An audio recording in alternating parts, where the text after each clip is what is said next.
Buongiorno, ben ritrovati. Potrebbero avere le ore contate gli assassini o l'assassino di Margherita Ceschin, l'anziana che è stata brutalmente assassinata nella sua abitazione di Conegliano. Potrebbe avere aperto la porta al suo killer o ai suoi killer questa donna. Sono in corso le indagini, i carabinieri del RIS sono nell'abitazione.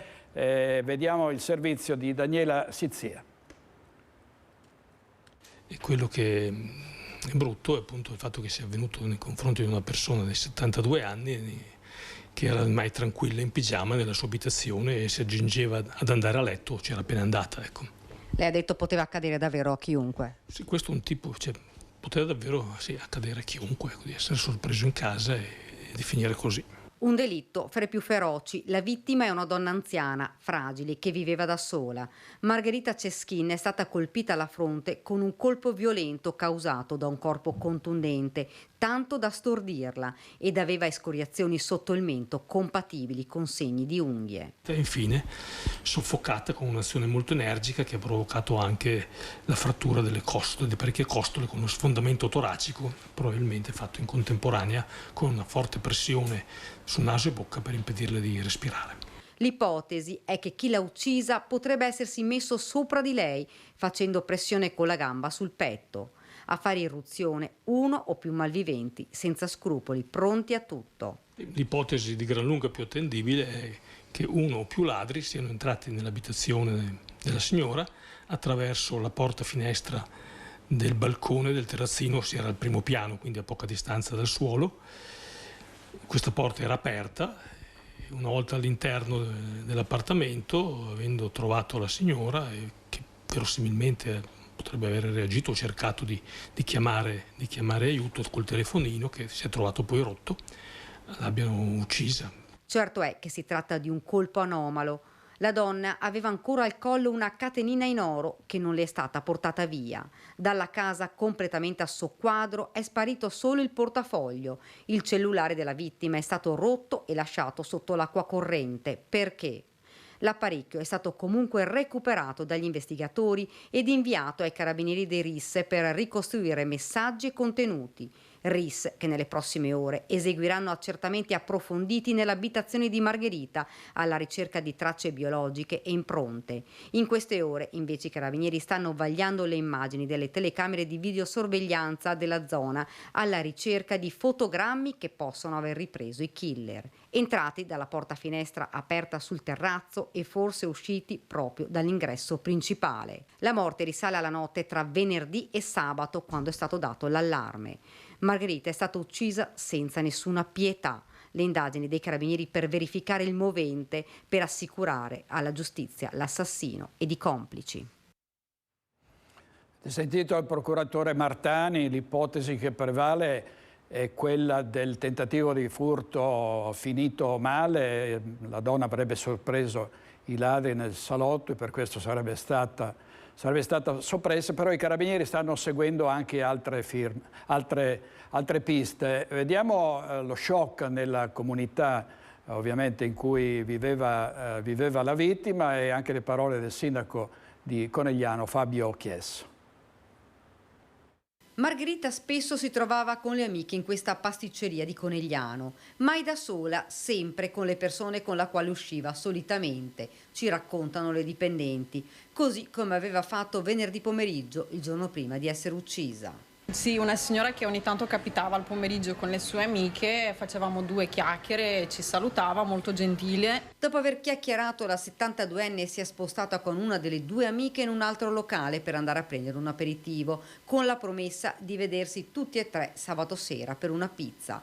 A quell'appuntamento Margherita non è mai arrivata. Sono state proprio le amiche a tentare di contattare la 72enne, ma il cellulare risultava spento. Così sono state allertate le figlie, che hanno chiesto aiuto al vicino di casa. L'uomo ha prima suonato il campanello, non ricevendo risposta. Con una scala è entrato dalla porta finestra rimasta aperta da quel tragico venerdì notte. Margherita era sul divano in pigiama senza vita. Una notizia che è rimbalzata in tutto il paese. Siamo rimasti tutti scioccati perché non ci aspettavamo assolutamente una ricostruzione di questo tipo. quello che ci auguriamo oggi, guarda, io sono in stretto contatto con tutte le forze dell'ordine, ovviamente ci scambiamo le informazioni, però la cosa che la cittadinanza si aspetta in questo momento è che se le persone che l'hanno compiuto vengano assicurate quanto prima alla giustizia. Non solo, spiega il sindaco, ma bisogna che ci siano delle leggi in Italia che facciano in modo che una volta prese queste persone rimangano in carcere. Poi sul delitto aggiunge: questa è un'escalation di violenza che assolutamente non possiamo permetterci che esista. Il sindaco si è messo in contatto con una delle figlie della vittima. Io ho avuto modo di sentire la figlia questa mattina, mi sono ripromesso di risentirla nel pomeriggio, ovviamente era distrutta dal dolore, abbiamo scambiato poche parole, le ho portato il cordoglio e la vicinanza di tutta la città, una città che si ritrova veramente attonita di fronte a un atto che non è in grado di riconoscere, di capire. I funerali di Margherita si svolgeranno venerdì 30 giugno alle 11 nella chiesa di San Pietro di Feletto. E queste erano le ultime ore di Margherita Ceschin e ovviamente cordoglio e anche rabbia tra gli abitanti, e anche perché è il quarto delitto in meno di 2 mesi. Sentiamo ancora Daniela Sizzia. Una scia di sangue che lascia attoniti, 4 delitti, 5 vittime in meno di 2 mesi. Lino Pestrin, 63 anni, e Rosanna Trento, 57, sono i primi a cadere sotto i colpi del fratello di lui, Massimo. Un omicidio che si consuma tra le mura di casa. La mattanza, il killer esploso almeno 14 colpi, è avvenuto a Paese il 3 maggio scorso. Massimo Pestrin ha atteso i carabinieri a casa e ha confessato il duplice omicidio. Per lui si sono aperte le porte del carcere. Il 18 maggio a Varago di Maserada viene pugnalato a morte il 17enne Aymen Adda Benameur. Una lite per questioni di droga. Sul posto i militari dell'Arma hanno bloccato ed arrestato Elia Fiorindi, 18enne. Un'altra tragedia che ha lasciato il segno. I 2, vittima ed omicida, sono giovanissimi. Ma non passa tanto tempo che sul greto del Piave viene trovato il corpo di una donna. È il 21 maggio scorso. Si tratta di Anica Panfile, 31enne rumena, dipendente all'Isra di Treviso. Si pensa ad un suicidio, ma l'autopsia non lascia dubbi. La mamma di 4 figli è stata uccisa. Un colpo alla testa, forse con un corpo contundente e non tagliente. Poi il corpo gettato in acqua. Scattano le indagini. Per questo delitto viene indagato l'ex datore di lavoro Franco Battagia, l'ultimo ad aver visto viva la donna. Dopo essere entrata nella casa dell'uomo, Anica non viene più ripresa da alcuna telecamera. Anche il cellulare della 31enne si spegne per sempre in quella casa. Domenica scorsa, 25 giugno, Margherita Ceschin viene trovata morta a Conegliano, distesa sul divano. Un colpo alla testa, soffocata forse con le mani, con il torace sfondato. Il capo della procura di questo delitto dice: è un omicidio che più preoccupa, poteva capitare a chiunque. 4 delitti, diversi per modalità, diversi per movente, ma accomunati dallo strazio delle famiglie. Serrate le indagini dei carabinieri per identificare e bloccare i killer. E continuano i ladri a colpire, in particolare prendono di mira alcuni paesi. L'ultimo della serie è Roncade, razzie in una via, proprio tante case che sono state svaligiate. E vediamo il servizio di Francesca Bozza, poi ci collegheremo in diretta tra poco con Luisa Bertini. Poco meno di 5 secondi di immagini catturate dal sistema di videosorveglianza dell'abitazione della famiglia Pasquariello. Nel video 2 uomini si aggirano nel cortile, poi uno di loro si accorge della telecamera e la oscura con una mano. Giuseppe sta lavorando, è proprio lui a metterli in fuga. Mi arriva la notifica delle telecamere che hanno rilevato un movimento, succede spesso, qualche gatto, qualcosa. Guardo e vedo 2 persone fuori che girano attorno a casa. Allora sono sceso subito e ho aperto la tenda, e li ho visti. Dopodiché loro si sono, dileguati nel buio. Quella appena trascorsa è stata una notte da incubo per i residenti di via San Rocco. Siamo a Roncade, comune in passato già più volte preso di mira dai predoni. Una decina i civici finiti nell'obiettivo dei ladri. Prima i colpi ai danni delle auto parcheggiate. 4-5 macchine. Le hanno aperte e hanno portato via. Allora, secondo me sono dei professionisti, perché per esempio il mio portafoglio, hanno svuotato il portafoglio e hanno preso solo il portafoglio perché aveva valore, perché era di una marca. Quindi hanno tolto tutte le carte di credito, i documenti, hanno tolto tutto, si sono presi proprio il portafoglio puro. Stessa cosa anche la borsa col computer, non hanno preso il computer e l'iPad, ma hanno preso gli accessori che non sono rintracciabili, perché loro sanno che un Mac piuttosto che un iPad hanno un GPS, si possono rintracciare, eccetera. Quindi sono dei professionisti, sono andati mirati su cose che gli accessori, tipo mi hanno preso il mouse, mi hanno preso la tastiera. I ladri prendono anche le chiavi di Giuseppe per poi accorgersi che sono anche queste fornite di rilevatori GPS e quindi vengono subito abbandonate nel giardino. Ad avvalorare l'ipotesi che possa trattarsi di professionisti il fatto che le auto non sono state forzate. Probabilmente è stato utilizzato un telecomando universale per aprire gli sportelli delle vetture. Finite le auto si sono avvicinati alle case e forse le luci di casa mia, le telecamere che si sono attivate col movimento eccetera li hanno fatti sparire, insomma. I ladri sono fuggiti attraverso i campi per raggiungere probabilmente le auto parcheggiate a distanza. Nel frattempo, in pochi minuti in via San Rocco arrivano i carabinieri che raccolgono le denunce dei residenti. Per la famiglia di Giuseppe Pasquariello una notte difficile da dimenticare. Più che altro per la mia famiglia, io personalmente non mi interessava molto, però ho 2 bambine e una moglie, quindi ecco è lì che sono loro e mia moglie più che altro che si è spaventata di più. E ovviamente non sono uscito perché non sai mai chi ti trovi davanti. Possiamo attivare tutte le cose che vogliamo, telecamere, antifurti, però questo succede, il problema è che non si può fare niente, dobbiamo subire questa cosa qui. Poi ci collegheremo con Luisa Bertini per sapere altri dettagli. Intanto vediamo i titoli del Corriere del Veneto. Bullizzato per le cicatrici, promosso con 9 in condotta, chi lo chiamava mostro. Questa è una storia che arriva da Verona. E poi da Rovigo i pallini alla prof, abbassati i voti in condotta dei 2 studenti. Ora hanno 6 e 7, è stata la rivolta, anche tutti i giornali e televisioni hanno parlato della rivolta di chi diceva non si può dare 9 in condotta a chi spara alla professoressa. E poi la professoressa destituita, come ha fatto a mancare 20 anni su 24, malattie e motivi familiari. Un'altra vicenda sconcertante, la caccia all'assassino di Margherita, notizia con cui abbiamo aperto, era in salotto, lei lo ha sorpreso, questa è una delle ipotesi.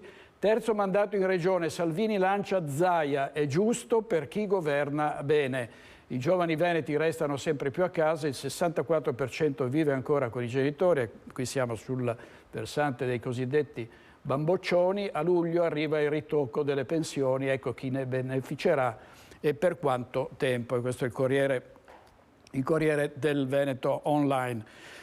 È accusato di aver molestato 8 donne, la più giovane è appena 17enne, il tunisino arrestato sabato dalla polizia. Ieri l'interrogatorio di garanzia è un 20enne che resterà in carcere, vorrei anche vedere. Vediamo. Si è avvalso della facoltà di non rispondere il 20enne di origine tunisina, accusato di violenza sessuale. Dopo l'arresto della scorsa settimana, ieri il giovane è comparso davanti al giudice per l'interrogatorio di garanzia e resterà in carcere. 8 i casi di violenza nei confronti di altrettante giovani donne, una di loro appena 17enne, di cui il 20enne è chiamato a rispondere. Dopo la denuncia di una delle vittime, il tunisino era già stato individuato dalla polizia e raggiunto da un provvedimento del questore di Padova che gli impediva l'avvicinamento alla zona della stazione, la sua area di azione prediletta.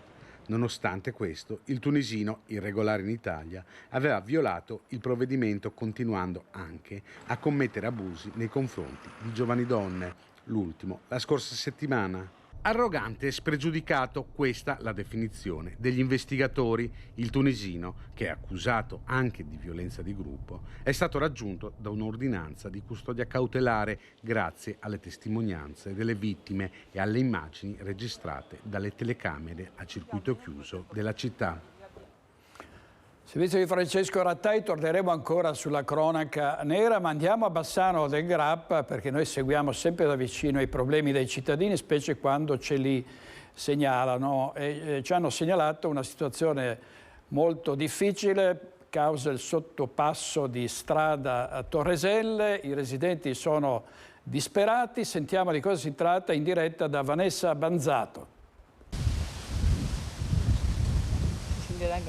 Sì, buongiorno, ci troviamo lungo strada Torreselle all'altezza del sottopasso ferroviario e mi trovo in compagnia di due residenti, Maria Cervellin e Brigida Gheno. Intanto buongiorno e grazie per averci contattato, perché c'è una situazione che si sta protraendo da troppo tempo, che riguarda proprio questo sottopasso. Brigida Gheno, che sta succedendo? Sta succedendo che qua nessuno fa niente, c'è un'incuria pazzesca, la gente che passa ci lascia borse che cadono per terra, gente che va a piedi sotto acqua, che rimane con la macchina sotto acqua, cioè alberi, poi vedrete nel seguito, che toccano ormai per terra e nessuno fa niente. Quando piove mettono le transenne che sono qua fisse, quando basta mettere le transenne è risolto il problema e tutti parlano, però qua nessuno viene a fare niente. Come poi vedete c'è l'ira di Dio, un sottopasso che ci passano due biciclette e anche malamente. Io che passo in bicicletta vado a piedi perché sennò Lei diceva che una volta addirittura ha perso la spesa. Ho perso la spesa e perfino la chiavetta del chiudi biciclette, per quanto andando piano, ci sono di quei hanno fatto di quei rattoppi che fanno paura, che poi vedrete, e così non si può andare avanti. Nessuno si muove, ormai gli alberi che vedrete, toccano per terra, uno del comune, uno della ferrovia e nessuno fa niente. Continuiamo così? Bene, andiamo avanti. Maria Cervellin, è un po' uno scaricabarile, quindi. Ecco, sì, appunto, perché una volta qua era tutto pulito, perché i signori che abitavano davanti tenevano pulito, poi o la ferrovia o i proprietari del terreno hanno detto basta, e così dopo saranno 15 anni e nessuno più ha fatto niente. Forse ci saranno anche bestie, se i bambini passano magari ai piedi, ci saranno anche bestie e mestieri. E noi, anch'io passo sempre per di qua perché parte Cacornaro, la strada è chiusa, o facciamo il giro per Pove o per Romano, ma io vado via tanto in bicicletta e perciò questa è la strada che io devo fare. Mi sembra una cosa naturale, qui cambio con le macchine, ormai l'erba viene dentro le macchine. Mi penso che le tasse le paghiamo anche noi come tutti gli altri cittadini di Bassano. Nel momento in cui dovesse piovere abbondantemente, allora non si passa più. Allora non si passa più, mettono le transenne e l'acqua va alta anche un metro e mezzo. E voi come fate a passare? Dobbiamo fare il giro per Pove o per Romano, perché in fondo Cacornaro è chiuso. Allora pensi, se io in bicicletta devo andare a Bassano, devo andare su Pove e dopo andare su a Bassano o per Romano. È una cosa. Ecco, è un disagio. Voi vi siete rivolti in più occasioni anche al comune? Sì, la gente qua, tutti noi hanno fatto tante petizioni, però non si muove nessuno, anche per buchi, rotture, casi. Non si muove nessuno, non si vede nessuno e rimane tutto com'è. Rimangono le transenne, quelle rimangono sempre, vengono a vedere, chiudono il buco, portano un secchio di cemento, lo buttano lì come Dio comanda e dopo cosa succede? Che diventano 4 buchi, 4 salti, che quando si passa, ripeto, o ti ammazzi o insomma rischi di perdere come io la borsa, la chiavetta del coso o la coppa dell'olio, come ne vedo tanti, olio che va di. Così andiamo avanti così, non lo so io. C'è parecchia rabbia. Sì, e anche sotto qua, vede tutta l'erba, il pezzo qua, signora pulisce il suo pezzo, ma di là delle volte c'è l'erba alta così, non so, passa bambini, carrozzine, mestieri, è una cosa ormai è diventata indecente. Insomma, avete sentito, c'è molta rabbia da parte delle residenti soprattutto, che hanno deciso proprio di rivolgersi a noi per cercare di trovare una soluzione a questa questione che si sta protraendo, come ho detto all'inizio, da troppo tempo. Ricevo la linea allo studio. Grazie Vanessa Banzato, complimenti alle battagliere signore di strada Torreselle. Restiamo a Bassano, c'è un'altra tegola, dopo 2 mesi di chiusura totale il Ponte Nuovo sarà a senso unico per altri 60 giorni a partire da settembre, lo conferma il vice sindaco Andrea Zonta. A settembre parte una fase perché terminato il piano di calpestio ci si può camminare e ci si può anche muovere con le auto. Il tema qual è? È che poi ci sono da installare due barriere che stanno tra i marciapiedi e la sede stradale, tutto l'impianto di illuminazione e tutte le finiture superficiali. Sì, Avete sentito bene. A settembre partirà una seconda fase del cantiere del Ponte Nuovo di Bassano del Grappa. A confermarlo è l'assessore cittadino ai lavori pubblici Andrea Zonta, aprendo così un nuovo scenario sui disagi cui sarà sottoposta la città. Ma ricapitoliamo. Da lunedì fino alla fine di agosto il ponte sarà chiuso al traffico, ai pedoni e ai ciclisti per la prima fase dei cantieri. 2 mesi che spaventano cittadini e categorie economiche, dato che Bassano sarà spaccata a metà dal cantiere. Sembrava che tutto potesse finire lì, per qualche tempo almeno. Invece dall'8 settembre ci sarà una nuova chiusura con un senso unico in direzione est-ovest che durerà almeno qualche mese. Per periodi alterni a seconda dello sviluppo del cantiere ci può essere questo senso unico che abbiamo previsto da est ad ovest, perché è la situazione peggiorativa per il traffico in determinati orari per lo sfogo che viene da Viale delle Fosse. Insomma, all'apertura delle scuole i bassanesi si troveranno con il ponte a mezzo servizio, con tutte le conseguenze del caso per il traffico cittadino già provato da un'estate senza il bypass fondamentale per unire le 2 sponde della Brenta. L'amministrazione porge le proprie scuse preventive ai cittadini, chiedendo, oltre alla pazienza, anche un'altra forma di collaborazione. Capiamo che e ci rendiamo conto che non sia semplice, non sia facile, ma per tutti, voglio dire, anche per chi opera in modo molto normale, è però necessario che questo intervento venga fatto. Il ponte non poteva più aspettare a lungo. Chiediamo un po' di pazienza e chiediamo anche se c'è qualche suggerimento strada facendo che il cittadino vede che può migliorare la situazione, non tanto nell'apertura ma magari nelle indicazioni stradali e nei percorsi alternativi. Ne siamo ben lieti, perché siamo qui per dare una mano a chi si trova in disagio e non sicuramente per creare dei problemi. E ovviamente le minoranze non fanno sconti, accusano l'amministrazione Pavan e infuria la polemica sulla chiusura del Ponte Nuovo causa lavori. Vediamo. Ben venga la sistemazione del Ponte Nuovo, ma con strategie diverse e con un maggiore coinvolgimento di popolazione e categorie.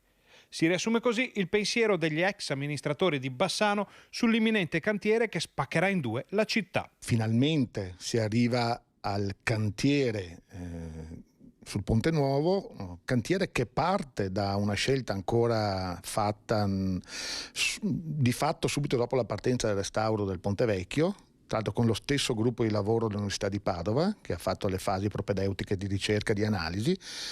Quindi sono passati più di 5 anni da allora. Dopo 5 anni questa amministrazione riesce a partire col cantiere. Le norme sono cambiate e per le opposizioni si poteva concordare con le ditte le modalità di lavoro notturno per ridurre i disagi per la popolazione, il commercio e il turismo. Questa non è una gara aperta, è una gara cosiddetta procedura negoziata, dove l'amministrazione ci sceglie le ditte, accorcia molto i tempi. Per le opposizioni quindi c'era il tempo ma anche il modo di giocare diversamente la partita. Oggi si poteva anche chiedere alle ditte, proprio per effetto del fatto che l'amministrazione può negoziare queste cose, di lavorare anche di notte e quindi di lasciare aperto il ponte di giorno. Si potevano fare molte cose per diminuire i disagi nei confronti dei cittadini e delle categorie economiche. E si torna a parlare ancora una volta del mancato coinvolgimento di cittadini e categorie nelle scelte strategiche. Stupisce un po' venire a sapere una settimana prima dell'apertura del cantiere, coinvolgimento zero dei cittadini, dell'opposizione, ma vabbè, questo ormai lo sappiamo, dei quartieri, delle associazioni di categoria, della città in quanto tale. L'affondo politico riguarda ancora una volta il modo di lavorare dell'amministrazione Pavan. Ancora una volta si comunica la cosa fatta, decisa, non si sa da chi, in questo modo, molto probabilmente da una piccola parte ristretta della maggioranza, perché molti della maggioranza forse non hanno neanche condiviso questi percorsi, e il risultato è questo, disastroso per la città di Bassano del Grappa rispetto a una cosa che doveva essere una cosa bella, perché un intervento pubblico su quel manufatto era una cosa attesa e aspettata dalla città. Di Ferdinando Garavello. Adesso torniamo in diretta a Roncade da Luisa Bertini.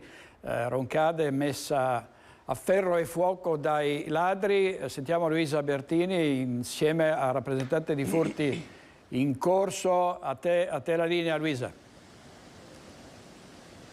Sì, buongiorno direttore, buongiorno ai nostri telespettatori. Siamo a Roncade perché via San Rocco già da qualche giorno è stata presa di mira dai ladri, furti e tentati furti che si sono perpetrati sia nelle automobili sia negli appartamenti. Poco fa abbiamo sentito la testimonianza di uno dei residenti che è riuscito a mettere in fuga i ladri. Ieri ancora un tentato furto, tra l'altro dalle modalità particolari, perché due ladri in moto incappucciati hanno suonato al campanello e poi sono scappati. Questo preoccupa perché c'è un po' un acuirsi di questi tentativi o furti andati in porto. Sì, esatto, soprattutto anche il modus operandi, no? Che arrivano in moto, passamontagna, provano a suonare, scatta l'allarme e scappano, quindi sembra quasi che vogliano ancora testare di nuovo la zona dopo già averlo fatto già il primo giorno, il giorno prima, quindi sta preoccupando molto sia tutti i residenti di Roncade ma anche comunque dei comuni limitrofi, perché poi abbiamo visto che si sono spostati veramente dopo pochi minuti a Monastier, che è a 5 minuti da quella zona lì.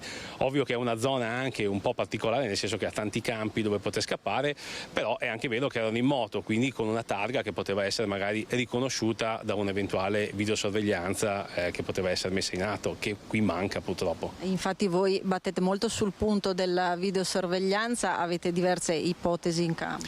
Ma sì, noi come associazione Furti in Corso abbiamo sempre messo tantissime ipotesi in campo che poi in realtà sono tutte estremamente fattibili, da un implemento o anche un inizio di videosorveglianza nella zona, perché qui si parla anche di inizio, o anche addirittura, come si diceva molti mesi fa, di un inizio di una task force, quindi istituire la task force di forze dell'ordine, polizia e carabinieri, dove inizialmente appena si sente che c'è un'escalation di furti si mette in azione e va a controllare di più il territorio. Sicuramente stanno facendo tanto, ma quel tanto poi da noi cittadini viene visto come non abbastanza, visto che nella stessa via e a distanza di poche ore è risuccesso di nuovo, quindi qualcosa da migliorare sicuramente c'è.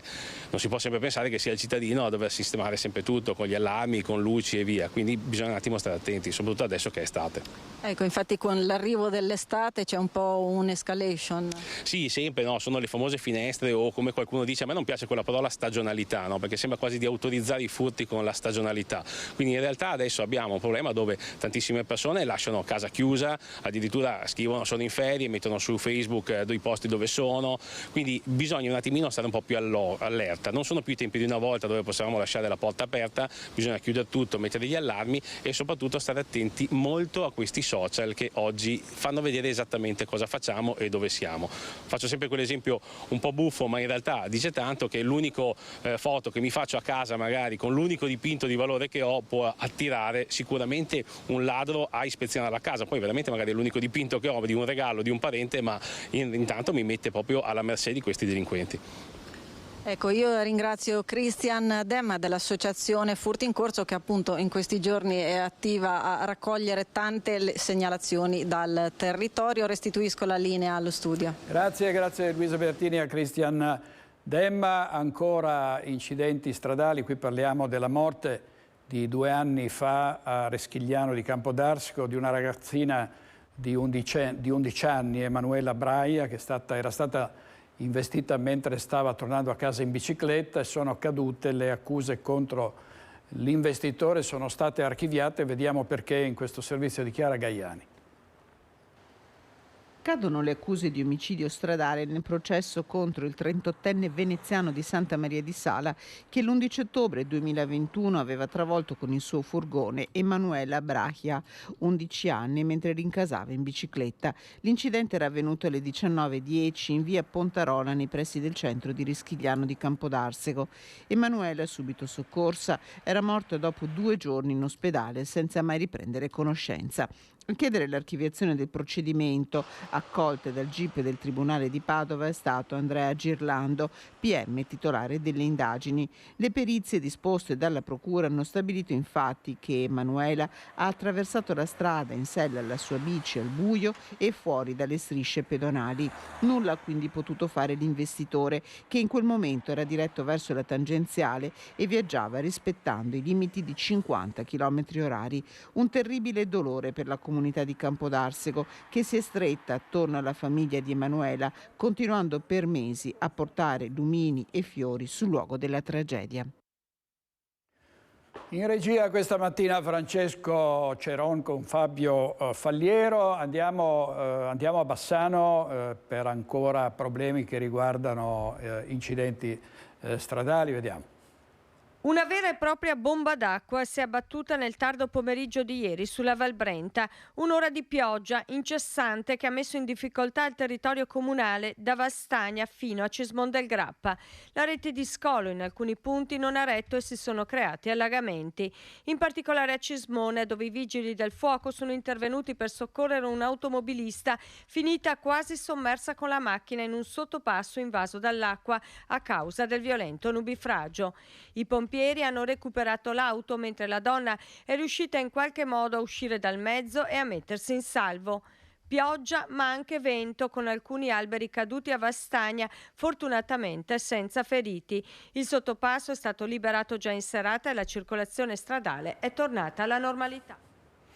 Quindi non un incidente ma una situazione difficile per quell'automobilista che la cui auto era stata quasi completamente sommersa dall'acqua nel sottopassaggio. Andiamo adesso a Mestre perché i sindacati hanno distribuito un questionario sulle liste d'attesa ai loro iscritti.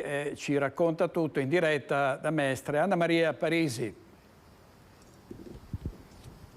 Sì, è così. Buongiorno direttore. Un monitoraggio effettuato dai sindacati CGIL, CISL e UIL riuniti da marzo a maggio corrente su oltre 3.000 residenti. Monitoraggio effettuato per tutte le 9 ULS del Veneto. Che cosa emerge? Emerge che soltanto il 31% di queste persone è riuscito a contattare il CUP e quindi a prenotare le proprie prestazioni, quindi il 69% non è riuscito a prenotare chiamando il CUP. Si parla di oltre 2.100 persone. Infine un altro dato, perché i temi da approfondire sono veramente tanti, e cioè nel grado di soddisfazione dell'utente è emerso come che va da 1 insoddisfacente a 6 sufficiente. Le peggiori ULS sono, questo a detta degli utenti, direttore, la ULS 5 Polesana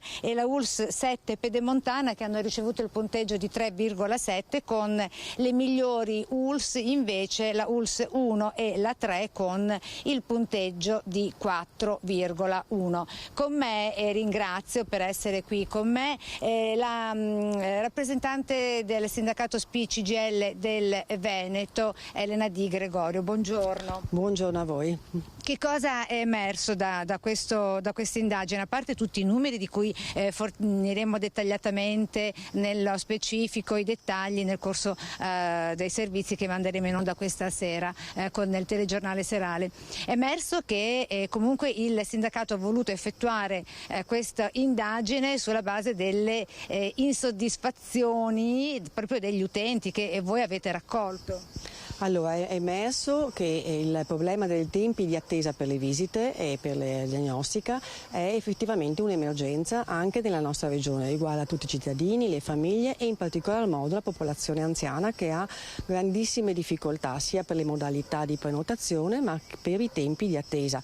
Se appunto dalla nostra indagine 7 cittadini su 10 non riescono a prenotare nei tempi previsti presso il CUB, questo è un grandissimo problema. Ma se poi noi andiamo a vedere anche questi che non sono riusciti a prenotare, non vengono richiamati, perché più della metà non viene richiamato, nonostante dovrebbe avvenire questo, e abbiamo una parte rilevante di cittadini che a questo punto, a causa dei tempi di attesa molto lunghi o di assenza di risposta, decide di andare a pagamento. Quindi, oppure rinuncia.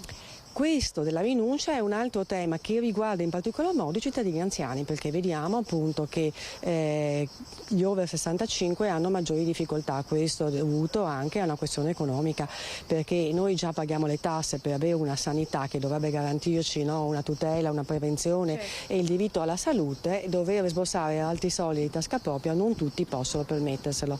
Si rinuncia alle cure, e questo è particolarmente pesante per chi è avanti negli anni, dove la prevenzione regione è fondamentale. Quindi noi abbiamo espresso alla regione tutta la nostra preoccupazione e chiediamo che la regione intervenga con maggiori interventi rispetto a quello che già sta facendo. Perché... Scusi Di Gregorio, poi diciamo anche che cosa avete chiesto alla regione. Le prestazioni più richieste in questo sondaggio, diagnostica per immagini, oculistica e cardiologia, alcune tra queste, dove è emerso tra l'altro che un utente deve aspettare quasi 2 anni per un intervento di cataratta. Ultimo dato che dobbiamo assolutamente fornire a chi ci sta guardando è il percorso di tutela. Di che cosa si tratta? È un percorso previsto dalla legge nazionale, recepito anche dalla legge della Regione Veneto. Un cittadino che non ha una risposta nei tempi previsti dalla propria ricetta può esigere di fare la visita in libera professione intramuraria senza pagare un costo aggiuntivo, quindi pagando solamente il ticket. Come? Noi abbiamo suggerito ai nostri, chi si è rivolto a noi, di inviare una raccomandata all'USL pretendendo questo servizio. Abbiamo visto che chi si è attivato in questo modo è subito stato richiamato per avere la prestazione. Quindi bisogna alzare la voce, farsi sentire, perché il diritto alla salute è un diritto imprescindibile e va tutelato e garantito. Io ringrazio la Di Gregorio, rappresentante SPI CGIL del Veneto, per questo collegamento. Restituisco la linea di direttore. Grazie Anna Maria Parisi. Restiamo sul versante della sanità a Vicenza. Nel quartiere Laghetto ha riaperto il centro medico dopo oltre un anno di chiusura. L'annuncio ufficiale della ULSS Otto Berica, che così risponde alle esigenze di oltre 4.800 pazienti, prevalentemente anziani. Una novità importante per la cittadinanza di Vicenza è sicuramente l'inizio della medicina di gruppo di Laghetto, no? Quindi 4 nuovi medici che si sono costituiti in questa forma associativa, che noi sapete lavoriamo molto perché si formano, perché sono una buona risposta. Hanno un potenziale di 4.800 pazienti, perché ciascuno di loro può arrivare circa fino a 1.200, quindi siamo molto contenti di questa iniziativa. Era l'annuncio più atteso dai residenti del quartiere Laghetto, che da oltre un anno avevano visto chiudere anche l'ultimo ambulatorio del centro medico, che aveva ospitato 4 professionisti andati in pensione. Con i nostri servizi avevamo anche noi dato voce ai cittadini affinché venissero inviati dei sostituti in un quartiere isolato e periferico, popolato soprattutto da persone anziane. La buona notizia alla fine è arrivata. 4 giovani medici si sono associati in una medicina di gruppo, riaprendo la stessa sede che nel frattempo è stata rinnovata. Al momento, siccome abbiamo aperto di recente, non abbiamo ancora l'ambulatorio infermieristico, ma abbiamo intenzione di approntarlo il prima possibile in uno di questi 2 ambulatori appena riusciamo. A me quello che ha mosso è la possibilità del rapporto che si può creare con i pazienti facendo il medico di medicina generale, che in altri contesti, ad esempio in ambito ospedaliero, può risultare più difficile. Gli interessati sono stati molti, siamo stati molto soddisfatti, anche perché noi siamo 4 colleghi giovani, abbiamo iniziato a lavorare da qualche anno con la dottoressa Zanella, più gli altri 2 medici che oggi non ci sono, e insomma siamo tutti partiti da zero, e quindi il fatto che ci abbiano accolto così a braccia aperte è stato veramente un bel segno, ci ha fatto molto piacere. I medici di base mancavano da circa 1 anno e mezzo, 2, per cui è stata molto attesa la cosa e siamo riusciti a superare tutti gli ostacoli e a realizzare questa medicina di gruppo.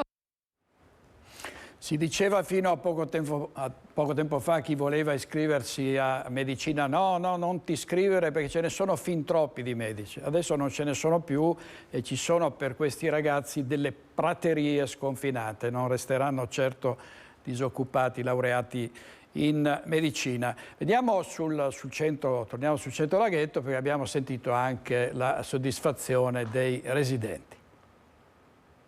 La comunità è tutta in fermento, perché veramente la novità è proprio di questi giorni, i medici sono presenti, non ci sono soltanto gli annunci, ma sono arrivati e vedo proprio che si interessano, si informano, cercano di conoscere anche questi medici, sono giovani, sono tutti molto grintosi e voglia di soddisfare il quartiere. Il quartiere per ora è soddisfatto. Sollevano il lavoro enorme che è il pronto soccorso. Ne avevamo veramente estremo bisogno. Ringrazio, speriamo di andare bene Ho visto che ci sarà anche segretaria e anche un'infermiera, meglio di così.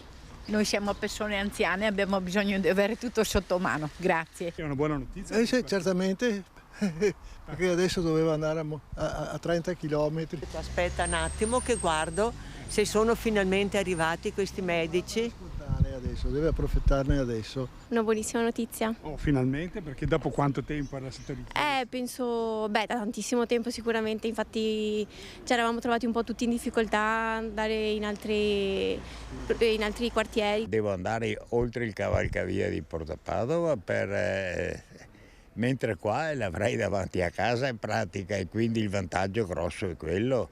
L'assistenza medica è importantissima, sì. Un quartiere che veramente ha bisogno del medico, ha bisogno per l'anzianità delle persone presenti, ma perché ci sono bambini e hanno la pediatra e non c'è assolutamente il medico, che è indispensabile oggi. Sono mamma di una, sì, è importante, quasi un anno, quindi è importante, sì, è importante comunque avere un punto di riferimento nelle vicinanze soprattutto. Penso che è più utile avere il medico vicino a casa che non lontano. Sono molto felice che abbiano un centro medico a disposizione per il quartiere, anche perché insomma, gli anziani hanno bisogno di comodità. Sappiamo che per quanto ci siano i collegamenti bus, auto, ma sempre meglio averlo sotto casa.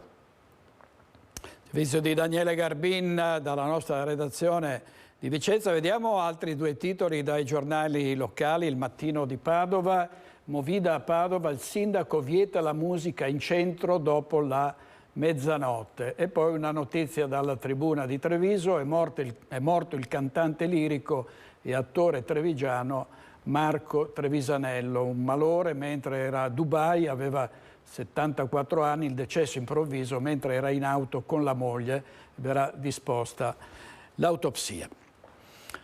Abbiamo parlato ieri sera a Focus con Filippo Fois dei cosiddetti bamboccioni, ragazzi che restano a casa fino a 30 e passa anni con i genitori, e in effetti da un rapporto risulta che in Veneto mezzo milione di giovani vive ancora con il papà e la mamma a causa del lavoro precario e sottopagato. Sentiamo altri punti di questo rapporto e il commento del Presidente Zaia. Il 64% degli 824.000 veneti tra i 18 e i 34 anni vive ancora in casa con i genitori rispetto a una media europea del 50%. In Veneto un popolo di oltre 500.000 di ragazzi e ragazze, è quanto emerge dal report dell'economia della nostra regione presentato a Palazzo Balbi. Rapporto statistico del Veneto 2023 che mette in evidenza come il Veneto abbia chiuso il 2022 con un più 3,9% di PIL e una previsione per il 2023 che segna un più 1%.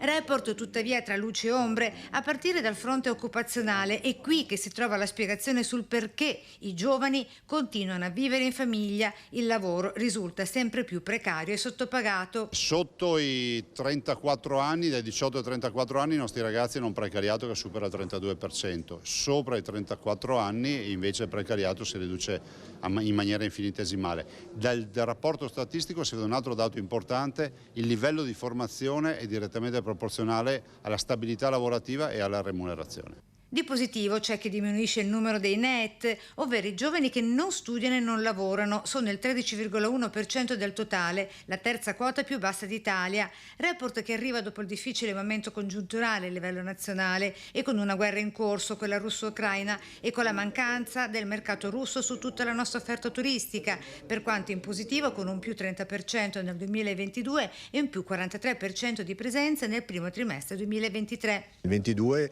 dimostra un Veneto capace di essere ancora più resiliente, capace di crescere sia in settori come quelli legati all'esportazione, sia in particolar modo quello turistico, e i primi dati del 23 dimostrano ancora una regione capace di attrarre milioni di persone. In Veneto cala tuttavia il credito verso le imprese per 23 miliardi di euro, con un tasso medio per i prestiti che sale dall'1,4% al 4,52%. Segnali di sofferenza per alcune filiere come edilizia e i distretti del freddo e del caldo, preoccupazioni queste espresse dal presidente di Confindustria Veneto Enrico Carraro. che preannuncia. Nonostante permanga un clima di fiducia ancora positivo, si cominciano a vedere alcune nubi all'orizzonte. Allacciamento abusivo all'energia elettrica che provoca peraltro un incendio. Allora il sindaco di Cadoneghe, Schiesaro, ha staccato la luce al campo nomadi. Ci dice tutto in diretta da Cadoneghe Valentina Visentin. Buongiorno da Cadoneghe, c'è questo allaccio abusivo alla corrente all'origine dell'incendio che lunedì pomeriggio ha distrutto questo campo di frumento. Siamo in una via privata del comune, paura nel pomeriggio di lunedì quando le fiamme in pochi secondi hanno completamente distrutto il campo. I tecnici dell'Enel insieme al comune, e qui c'è il sindaco Marco Schiesaro, hanno subito identificato l'origine del rogo. Ci sarebbe questo allaccio abusivo al contatore della corrente che alimenterebbe il campo rom che si trova poco distante. Il sindaco in poche ore ha così deciso di staccare la corrente. Sindaco, una situazione che va sanata e che insomma come comune state considerando e attenzionando da qualche tempo. Sì, assolutamente. A Cadoneghe stiamo seguendo una politica che intende contrastare l'abusivismo in tutte le sue forme e soprattutto non accettiamo che nel nostro territorio vi siano dei campi abusivi dove vivono persone. In questo caso dietro di me vedete questo allaccio abusivo che abbiamo scoperto dopo la propagazione dell'incendio. Abbiamo contattato l'Enel, abbiamo verificato fino all'ultimo istante la natura dell'allaccio e abbiamo visto che è un allaccio che non esiste, è un allaccio abusivo e peraltro pericolosissimo per l'incolumità pubblica, e quindi ho chiesto immediatamente all'Enel con il supporto delle forze dell'ordine e della polizia locale il disinnesco, quindi l'eliminazione dell'allaccio. Lunedì, se insomma, non ci fosse stato anche l'intervento immediato di un membro della Protezione Civile che si è accorto dell'incendio, l'esito poteva essere ben peggiore, molto più grave, perché a parte le alte temperature siamo in una zona agricola. Proprio così, alcuni non si rendono probabilmente ancora conto della gravità e soprattutto di quello che poteva accadere. Di fianco a noi abbiamo un campo importantissimo, vastissimo, che nel giro di pochi minuti l'incendio sarebbe potuto arrivare fino a Cadoneghe Storica. Proprio in quel momento era in corso la trebbiatura, quindi pensate quante sterpaglie, quanto fieno volava anche nell'aria. Infatti in pochi secondi l'incendio si è propagato fino lì in fondo. Questo vi fa capire quanto grave sia il problema e soprattutto il fatto che non possiamo più permetterci di avere a Cadoneghe questo campo abusivo, che è l'ultimo che rimane, perché sapete, vi ricordate che il campo di Via Frattina è stato sgomberato circa un anno e mezzo fa. Allora ringraziamo il sindaco di Cadoneghe Marco Schiesaro e restituisco la linea allo studio. Grazie Valentina Visentin e al sindaco Schiesaro. Vediamo un titolo del Gazzettino, ce l'ha solo il quotidiano del Nord-Est questa notizia. Mose a rischio le squadre di sollevamento delle paratoie, 250 persone che da 3 anni combattono l'acqua alta, e sarà bene che queste squadre rimangano dove sono, perché finalmente da quando è entrato in funzione il Mose, Venezia rimane all'asciutto. E a proposito di lavoratori e di persone che rischiano o che non hanno un posto di lavoro, vediamo il progetto Restart di Spresiano e di altri 28 comuni della Marca per favorire l'inserimento lavorativo di persone che appunto faticano a trovare occupazione. Siamo una rete di 28 comuni, Spresiano e l'ente capofila, che hanno firmato un patto per l'inclusione attiva. È un piano, una rete territoriale che con questo progetto vuole favorire l'inserimento nel mondo lavorativo di tutte quelle persone che per motivi personali, per vari motivi, hanno il piacere di inserirsi nel mondo del lavoro. Da Arcade a Zero Branco, passando per Carbonera, San Polo, Preganziol e altri 25 comuni della Marca. Un progetto aperto a tutti senza limiti d'età e rivolto ai giovani, alle donne e chi ha meno possibilità di inserirsi e permanere nel mercato del lavoro, ma anche un'opportunità concreta per tutte quelle persone che sentono l'esigenza di cambiare vita e rimettersi in gioco. Questo progetto prevede 2 corsi, un corso di viticoltura e un corso di tappezzeria. Qui voglio ringraziare pubblicamente l'azienda vitivinicola Vite in Rosa e anche il CFP Lepido Rocco di Villorba, che si sono veramente attivati con la cooperativa LS per formare e strutturare questi corsi che sono in partenza a luglio. Le adesioni sono ancora attive questa settimana, quindi è molto importante ricordarlo. E nel concreto cosa faremo? Cioè faranno in realtà. Verranno trasferite queste competenze di questi 2 mestieri che sono cardini della tradizione della nostra cultura, quella territoriale e quella della veneta. Quelli promossi dal progetto Restart sono corsi gratuiti a cui è chiesta solo una cauzione che verrà restituita al termine delle ore di tirocinio, alle quali seguirà la consegna di un'attestazione che verifichi le competenze acquisite. Quando siamo in tanti l'unione fa veramente la forza e possiamo essere incisivi a un grande target di persone, questo è veramente molto molto importante. Servizio di Edi Kaliman, andiamo a Vicenza dove sta dando molta occupazione la TAV, cioè i lavori per l'alta velocità. Oggi una tappa importante verso la realizzazione della TAV, dell'alta velocità, con l'inaugurazione del cavalcavia Battaglia. Ci dice tutto Daniele Garbin. A te la linea, Daniele. Sì, buongiorno da Montecchio Maggiore, è una bella notizia, siamo in compagnia del sindaco Gianfranco Trappola sì. E del presidente della provincia. Buongiorno. Oggi abbiamo una bellissima notizia, facciamo dare al sindaco, qual è? La riapertura del cavalca ferrovia di via Battaglia. È una giornata veramente di felicità oggi, dopo tanta attesa finalmente rivediamo l'apertura di questo importantissimo collegamento. Ecco, diciamo che da qualche minuto proprio passano le prime macchine, è un momento storico di questa parte della provincia che ha sofferto particolarmente fino adesso. Insomma, cosa cambierà adesso, Presidente? Credo che questo sia un momento sicuramente storico, la riapertura, vediamo già come da pochi secondi c'è stata l'apertura e tantissime sono già le macchine che percorrono questo cavalca ferrovia. Ci sono comunque intensi lavori, tantissimi lavori sulla viabilità, la TAV o altri interventi in provincia di Vicenza e quindi i piccoli disagi che si creano, anche grazie alle aperture come quelle di oggi, vengono alleviati. Numerosi saranno gli interventi che ci saranno e quindi quei disagi che di conseguenza si creeranno, ma anche la volontà di risolverli e di arrivare anche a momenti di sollievo come quello di oggi. Ecco, ricordiamo che è un'opera sofferta, ci sono voluti parecchi mesi di ritardo, adesso sono alle spalle con questa di oggi, soprattutto anche in prospettiva di che cosa, Sindaco? Sono stati qualche mese di ritardo dovuto a delle lavorazioni non solo complicate ma anche a mancanza di materiali, così ci hanno detto, e in effetti era così il mercato. No, noi speriamo nella riapertura di questo cavalca ferrovia e dopo la cosa che però risolverà gran parte dei problemi della viabilità di Montecchio Maggiore ma dell'Ovest Vicentino sarà il nuovo casello della A4. Quello lo stiamo aspettando veramente in maniera molto intensa perché siamo preoccupati, perché sembra che a ottobre, in autunno, apriranno la pedemontana veneta e non ci sarà ancora pronto il nuovo casello che, ricordo, collegherà direttamente l'SPV, quindi la pedemontana veneta, alla A4. Questo, il fatto che non ci sia il nuovo casello, creerà veramente dei grandi problemi. Quindi siamo preoccupati anche perché ad oggi non abbiamo una data certa sulla fine lavori del casello. Ecco, ricordiamo che questa è stata una cerimonia proprio senza fronzoli, diciamo, no? Si bada al sodo, non ci sono tagli del nastro, ma soprattutto importante è il fare. Adesso è importante dare seguito, Presidente. Sì, dare seguito e anche completare quelle piccole opere accessorie che ancora mancano e che porteranno alla inaugurazione definitiva. Però piuttosto che aspettare quelle che sono le rifiniture di dettaglio, è stato giustamente importante aprire e dare sfogo alla viabilità.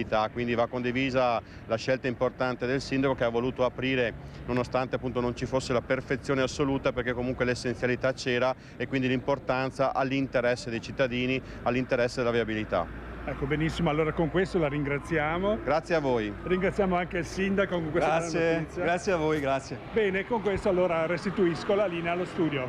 Grazie molto a Daniele Garbini. Ha ragione il sindaco nel dire che è importantissima l'apertura del casello della 4. Il presidente Zaia ha chiesto addirittura a Salvini di intervenire. Il ministro dell'Infrastruttura ha convocato la società autostradale che gestisce la Brescia-Padova per sollecitare degli interventi in modo che i lavori vengano conclusi in tempi mediamente brevi, almeno così si spera. Andiamo in pubblicità, 2 minuti e poi torniamo con Focus TG. Grazie.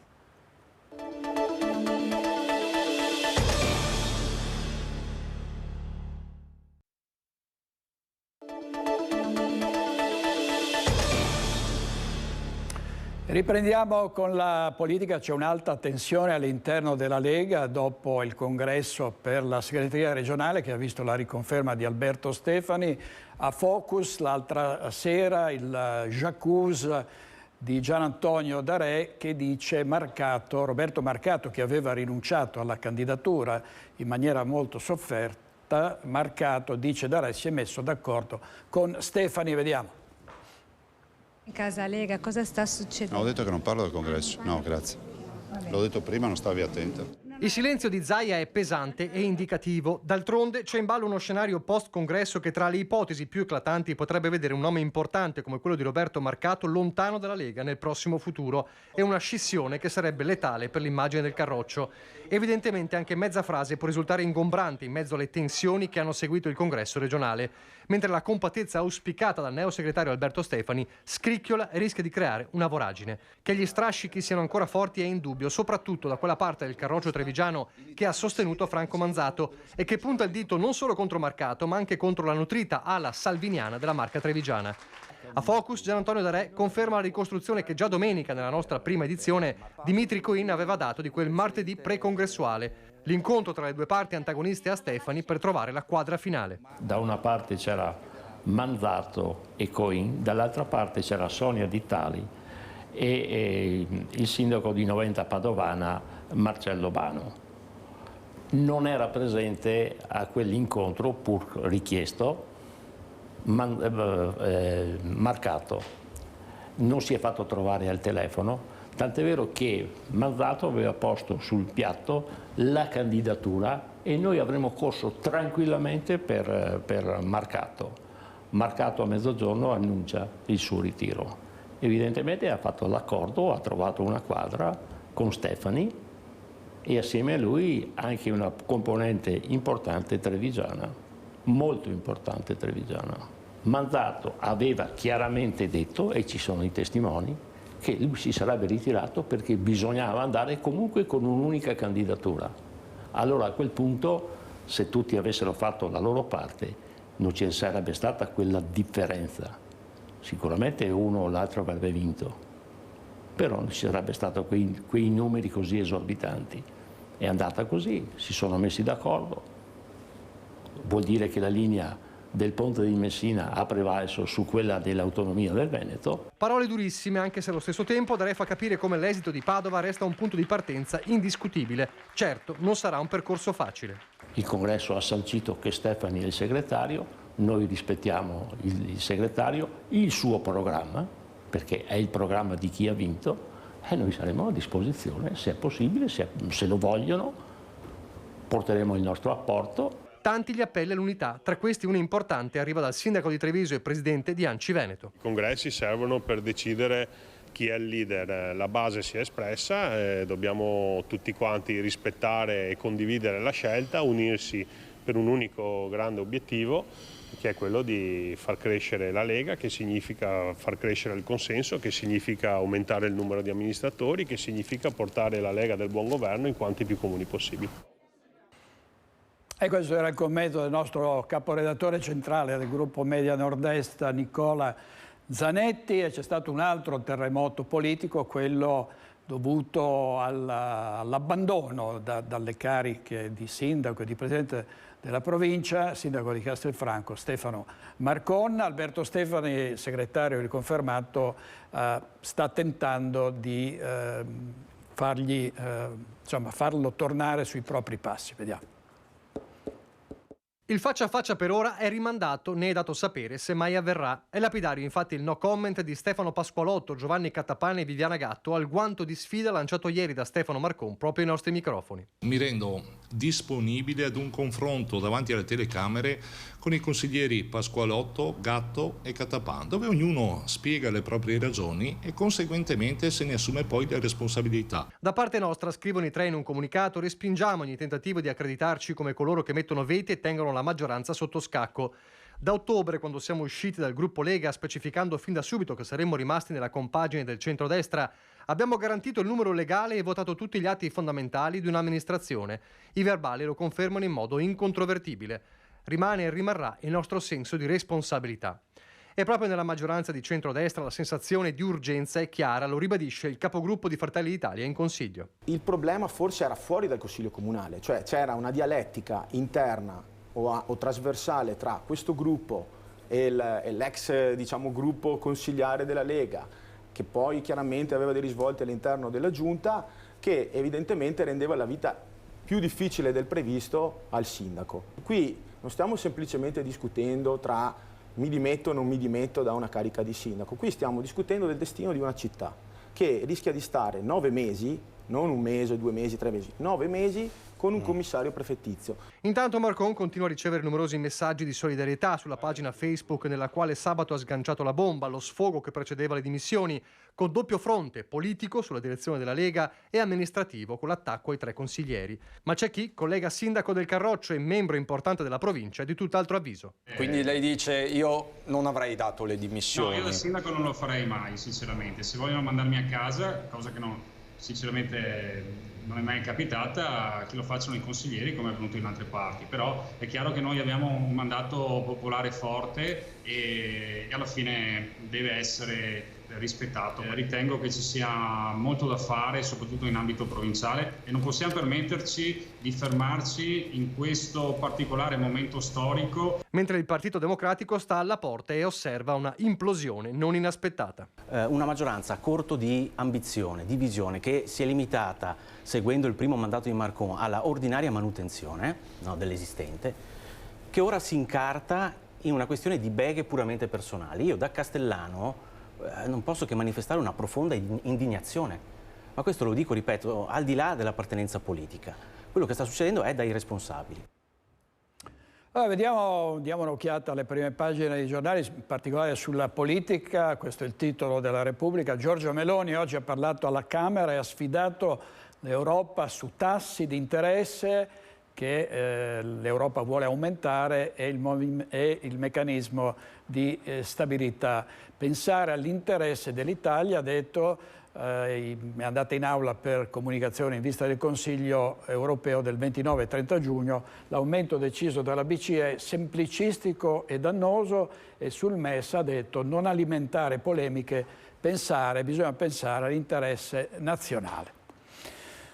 C'è un nuovo prefetto in arrivo a Padova, dopo 2 anni Raffaele Grassi lascia la città e al suo posto arriva Francesco Messina. In serata, dopo la riunione del Consiglio dei Ministri, Francesco Messina, attuale direttore centrale dell'anticrimine della Polizia di Stato, è il nuovo prefetto di Padova. Prende il posto di Raffaele Grassi, che assumerà il ruolo di direttore centrale della Polizia Criminale presso il Dipartimento della Pubblica Sicurezza. Grassi, arrivato a Padova circa 2 anni fa, lascia la guida di Palazzo Santo Stefano, dove in questi 2 anni ha emesso 7 interdittive antimafia. Tornerà a Roma.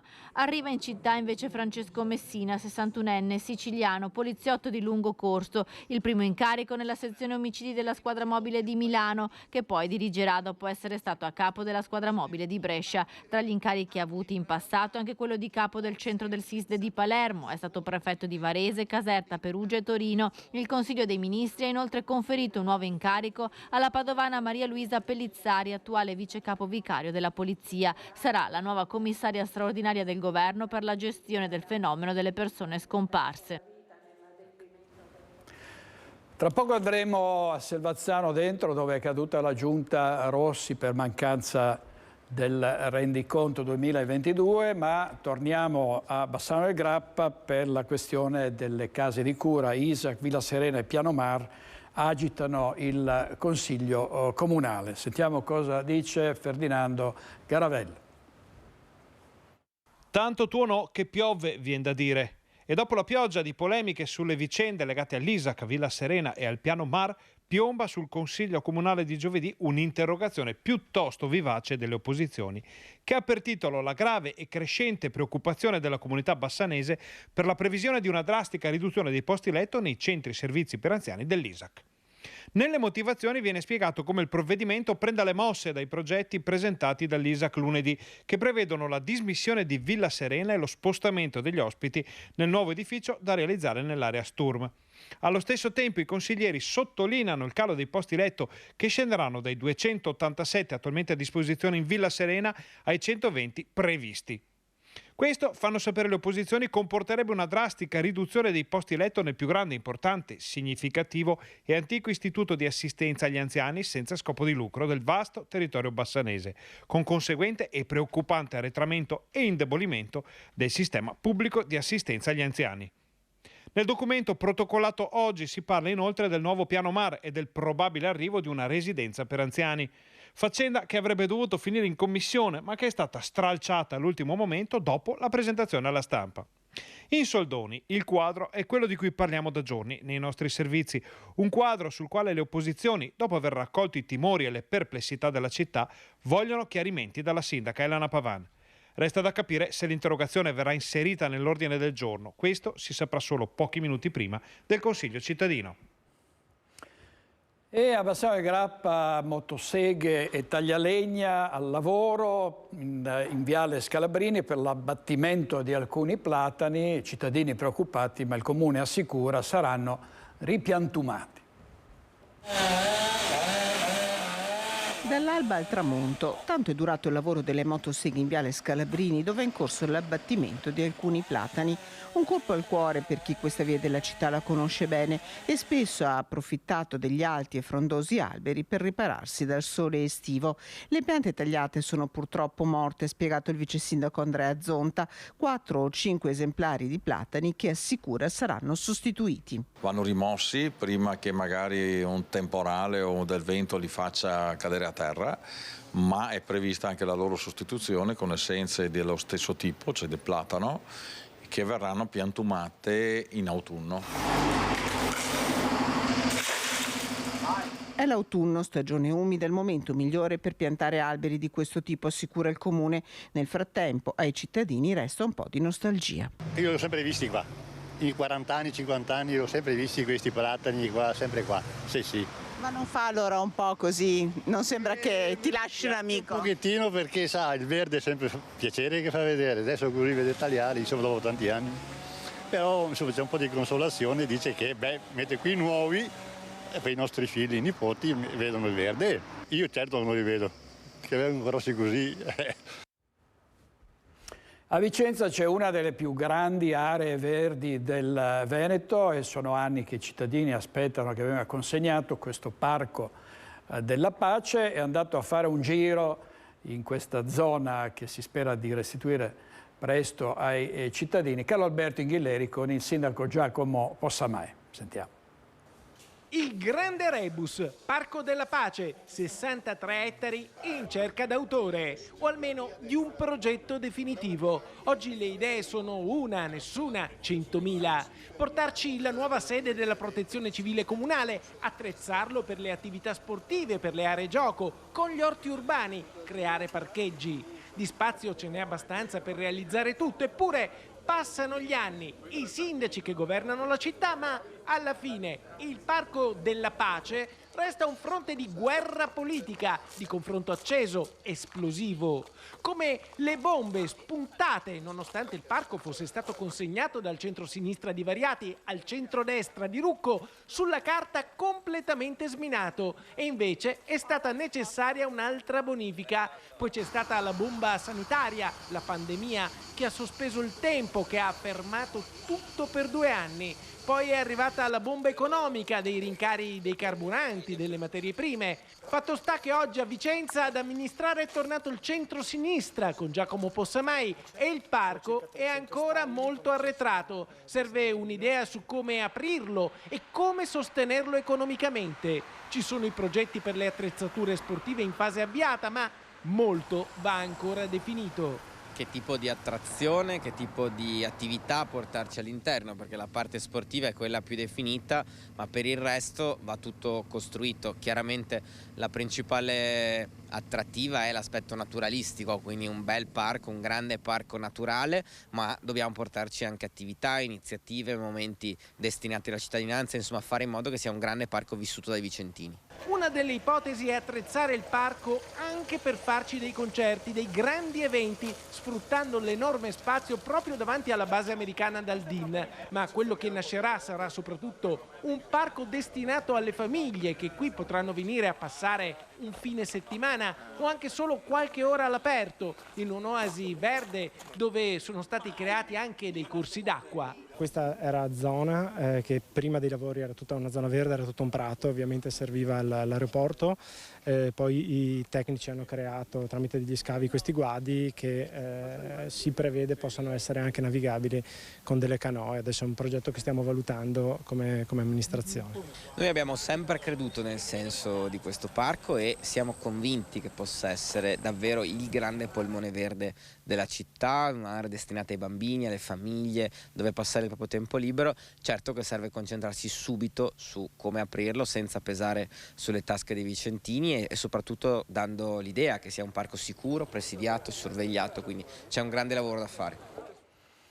Servizio di Carlo Alberto Inghilleri, adesso andiamo a Selvazzano dentro perché rischia di cadere la giunta comunale in seguito alla mancanza del rendiconto 2022. Ci racconta tutto in diretta Chiara Gaiani.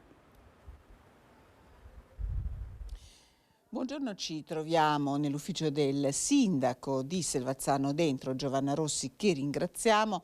Una situazione davvero anomala, insolita, quella che si sta vivendo in queste settimane. Ieri sera, dopo l'arrivo di una lettera del prefetto a tutti i consiglieri in cui si davano 20 giorni di tempo per l'approvazione del rendiconto 2022, quindi del bilancio comunale, l'ennesimo consiglio comunale, preceduto tra l'altro da un suo accorato appello in cui purtroppo non si è raggiunta la votazione, si va verso il commissariamento. Qual è in questo momento la situazione del sindaco?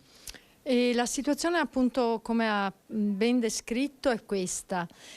Con questo secondo rinvio di non votazione, appunto, del rendiconto 2022, ahimè, se non troviamo un accordo entro il 5 di luglio, perché questo è il termine massimo che ci ha dato, appunto, Sua Eccellenza il Prefetto, la nostra città verrà consegnata nelle mani di un commissario prefettizio. Sarà una figura tecnica ed è una cosa che a me colpisce e dispiace molto, perché le elezioni saranno comunque naturali l'anno prossimo. Verrà come congelata la città per meno di 12 mesi. Il commissariamento avviene quando ci sono fatti gravi, e questo non è un fatto grave perché non ci sono, insomma, infiltrazioni mafiose o cose di questo genere, ma c'è un rendiconto che dà la possibilità di spendere 1.300.000 euro, anzi più di 1.300.000 euro a favore dei cittadini e della nostra città, e viene purtroppo fermato. Ed è una cosa che a me ferisce molto, fa molto male, perché siamo qui per lavorare per i cittadini. C'è anche un'anomalia, e questo la voglio sottolineare, del nostro regolamento, perché all'atto pratico ieri sera abbiamo votato in 7 a favore di questo rendiconto, in 4 si sono astenuti e in 3 hanno votato contrari.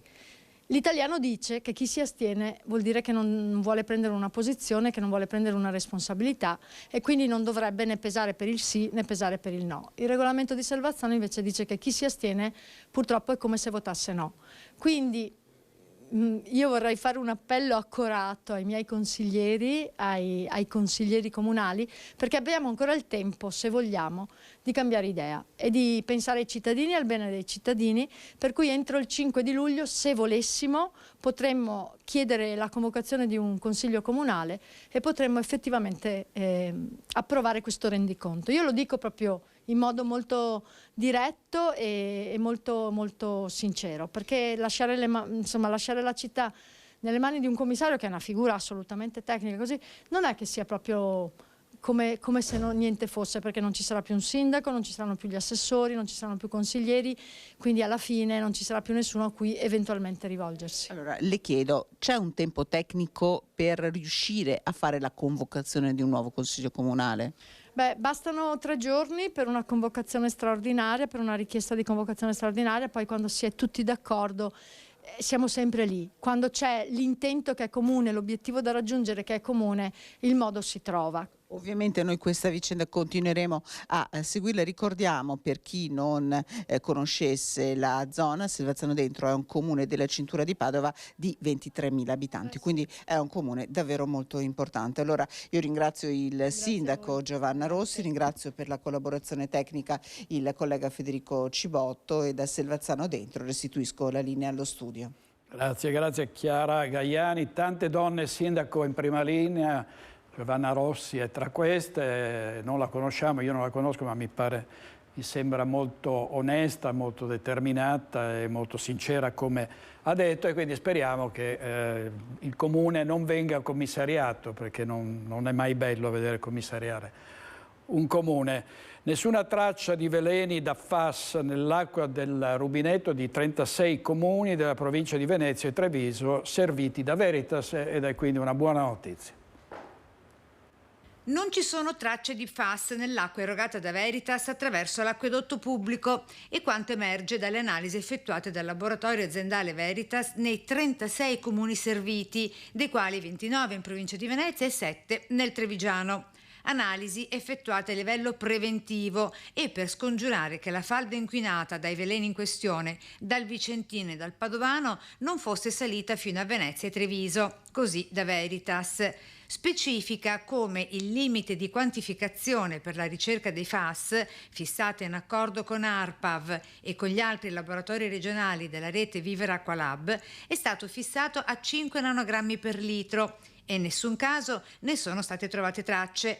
Non ce ne sono nemmeno con i parametri dell'Agenzia di Protezione statunitense, che in una proposta attualmente in fase di valutazione ha individuato un panel di 6 sostanze fluorate. Insomma, le rassicurazioni sono che si può tranquillamente bere l'acqua di rubinetto nei citati 36 comuni, spiega il sindaco di Milano nella veste di presidente dei primi cittadini del comitato analogo Veritas. Noi siamo anche orgogliosi del fatto che come comuni abbiamo deciso anche per il 2022 di lasciare tutto l'utile in Veritas, che provvederà ad investirlo a beneficio dei cittadini e delle cittadine. È una scelta di responsabilità. E quanto emerso nel corso della presentazione del bilancio 2022, chiuso con un utile di 6,2 milioni di euro. 2022 si è chiuso positivamente per Veritas, abbiamo avuto un saldo occupazionale in crescita e i servizi sono andati abbastanza bene. Andiamo in pubblicità, altri 2 minuti e poi torniamo con ovviamente altri servizi e altre notizie tra poco.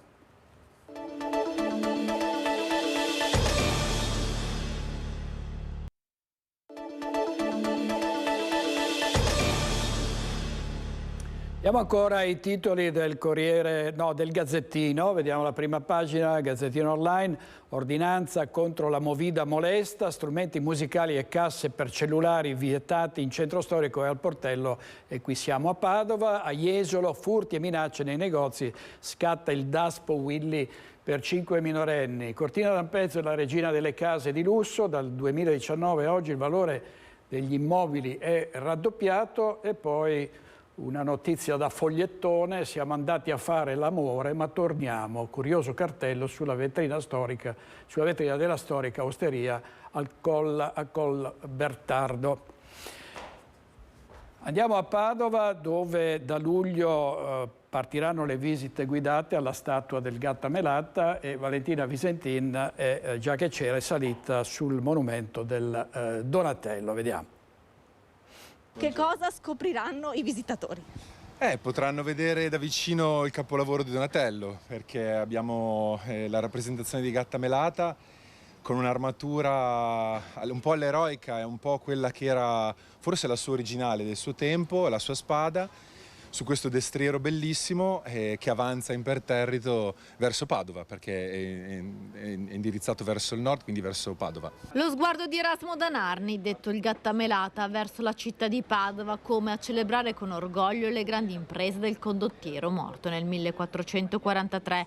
Adesso quel volto sarà visibile, dritto, sguardo a sguardo dai visitatori che prenoteranno le visite guidate per salire sui ponteggi fino a raggiungere il capolavoro del Donatello. È una cosa unica, non succede sempre dappertutto, ma poter visitare da vicino un'opera che non è esposta in museo è una situazione abbastanza singolare. Terminate le indagini tecnico-scientifiche degli esperti volute dalla delegazione pontificia in attesa di conoscere gli interventi che la soprintendenza deciderà di effettuare, da domani le visite si potranno prenotare sul sito www.ilsantodipadova.it e cominceranno il 7 luglio. Si svolgeranno dal venerdì alla domenica dalle 9:30 alle 13 e dalle 14:30 alle 18. Potranno salire 12 persone alla volta per una visita guidata di circa mezz'ora. Una persona vi condurrà piano per piano sulla sommità della struttura, laddove vi troverete a tu per tu con il Gattamelata, lo vedrete negli occhi. Potrete visitare per circa 30 minuti l'area, dotati di calzature chiuse e caschetto, perché anche se il cantiere non è in corso mentre si conducono le visite guidate, è bene avere la massima cura e la massima attenzione. Costo del biglietto €11, comprende anche l'ingresso all'oratorio di San Giorgio con i suoi cicli di affreschi di Altichieri da Zevio, patrimonio UNESCO. Da ottobre le visite si potranno fare anche in autonomia, con possibilità di scegliere o meno la guida o l'audioguida, e il biglietto costerà €6. Storia e curiosità di questo monumento: prima statua equestre di grandi dimensioni, fusa dai tempi dell'antichità. Si sveleranno ai padovani e ai turisti, che scopriranno anche lo stato di salute dell'opera dopo le indagini degli esperti. Sta come un oggetto dopo 650 anni all'aperto, non tanto bene, soprattutto perché purtroppo gli ultimi 60-70 anni sono i più aggressivi, cioè l'inquinamento è stato molto forte e noi già dalla documentazione della prima guerra e della seconda guerra mondiale possiamo vedere un velocissimo peggioramento della superficie. Abbiamo perso in alcuni punti anche 1 millimetro di bronzo originale. Non ci sono prenotazioni e liste d'attesa nelle cliniche per gli animali, ce n'è una ad Arcugnano. Gli animali selvatici feriti vengono curati e poi rimessi in libertà. A guardarla così sembra uscita dalle pagine del Piccolo Principe, protagonista della grande favola che è la natura, insieme a tanti altri animali accolti nel centro di recupero animali selvatici di Villa Balzana ad Arcugnano. Lei è una volpina di 3 mesi, in cura per una zampina rotta, forse a causa di un'auto. Quando sarà pienamente guarita verrà rimessa in libertà. Poi c'è una cerva che si è stabilita qui e in questi 3 ettari di clinica nel bosco ha ritrovato la sua libertà, anche se preferisce stare con le persone, accompagnandole nel sopralluogo. Poi c'è il giovane e riservato muflone che, come Caprioli, tornerà presto in libertà, concluso il periodo di cura. Attualmente ci sono circa una 50ina di animali, tra mammiferi e uccelli, all'interno del nostro CRAS, molti dei quali saranno presto liberati. E gli altri, che non potranno più tornare in libertà, rimarranno stabulati nelle loro gabbie utilizzati per la didattica. Tante le storie di animali selvatici che si intrecciano qui al CRAS, con cui la provincia di Vicenza ha una convenzione per la gestione della fauna selvatica ferita e per la custodia degli animali oggetto di sequestro penale. Tanti volontari, tante persone che amano la natura e che nei momenti di emergenza della natura stessa intervengono per portare questi animali che sono in difficoltà, feriti o in incidenti stradali o in incidenti di caccia, e li portano qui per un recupero. Non solo recupero, anche prevenzione, perché qui, per evitare che i cuccioli, nascosti dalle mamme nell'erba alta al fine di difenderli dai predatori, siano minacciati dallo sfalcio dell'erba, vengono testati i droni muniti di termocamera che individuano i cuccioli e permettono di metterli in salvo prima dello sfalcio. Abbiamo fatto una prova una settimana fa con un drone per la ricerca dei piccoli di Capriolo, che è andata benissimo. Si trovano con facilità con un drone munito di termocamera e penso potrebbe essere il futuro per salvare molti piccoli caprioli, e non solo, perché possono essere lepri, possono essere anche altri piccoli animali selvatici che vivono in mezzo ai prati. La notte tra il 28 e il 29 giugno è d'uso realizzare la Barca de San Piero, e quindi abbiamo chiesto alcune istruzioni all'esperto Roberto Popi Frison.